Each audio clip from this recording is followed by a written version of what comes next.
Assalamualaikum warahmatullahi wabarakatuh.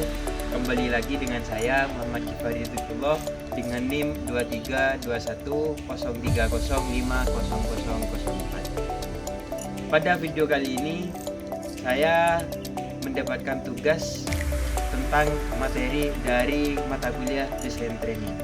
Untuk lebih jelasnya, mari kita simak video selengkapnya.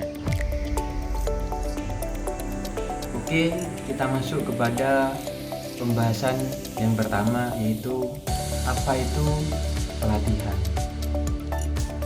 Ada seorang tokoh pelatihan pada tahun 2002, yaitu Matis, mengatakan bahwa pelatihan adalah proses untuk membantu karyawan mencapai kemampuan tertentu untuk mencapai suatu organisasi. Dan Ivan Sevin pada tahun 2008 juga mengatakan bahwa pelatihan adalah proses sistematis untuk mengubah perilaku kerja karyawan untuk meningkatkan kinerja organisasi. Berarti dapat kita simpulkan bahwa pelatihan secara umum adalah proses untuk meningkatkan pengetahuan, keterampilan, sikap, dan perilaku karyawan sehingga dapat mencapai tujuan organisasi yang lebih baik. Oke, kita masuk kepada persoalan yang kedua, poin A, yaitu tentang apa sih manfaat kita mengadakan atau mengikuti program pelatihan. Sebenarnya ada banyak manfaat yang dapat kita nikmati dari setelah mengikuti program pelatihan. Di antaranya adalah mengemban kemampuan, mempersiapkan karyawan untuk tanggung jawab yang lebih besar,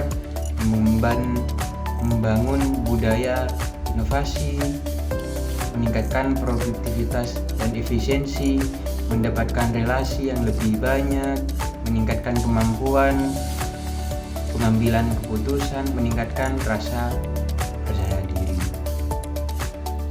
Akan tetapi pula, di balik adanya manfaat dari program pelatihan, sebenarnya ada juga hambatan dari program pelatihan tersebut. Di antaranya adalah kurangnya analisis, dan yang kedua tujuannya tidak jelas, dan yang ketiga adalah materi terlalu banyak, dan selanjutnya kurang mempertimbangkan audien dan kurang mempertimbangkan perihal budaya, dan yang terakhir adalah kurva lupa. Di sini kurva lupa itu biasanya peserta didik cenderung melupakan hingga 70% materi yang telah mereka pelajari dari 24 jam mereka melakukan program pelatihan. Oke, sekarang kita masuki kepada persoalan yang ketiga, yaitu tentang indikator bahwa proses program pelatihan tersebut berjalan dengan efektif dan efisien. Di sini ada beberapa indikator yang menghasilkan dan menyebabkan bahwa program pelatihan tersebut dapat berjalan efektif dan efisien. Yang pertama adalah tentang kepuasan peserta, di mana peserta pelatihan merasa puas dengan materi pelatihan. Dan selanjutnya adalah hasil pembelajaran. Peserta pelatihan dapat menerapkan keterampilan yang dipelajari dalam dunia nyata. Yang ketiga adalah dampak terhadap organisasi. Pelatihan dapat meningkatkan kinerja individu dalam organisasi. Dan yang keempat adalah tingkat penyelesaian kasus. Peserta pelatihan dapat menyelesaikan kursus dengan baik.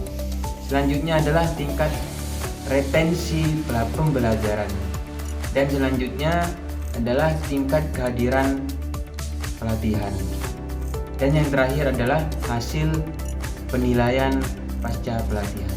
Di sini peserta pelatihan mendapatkan hasil yang baik dalam penilaian pasca pelatihan.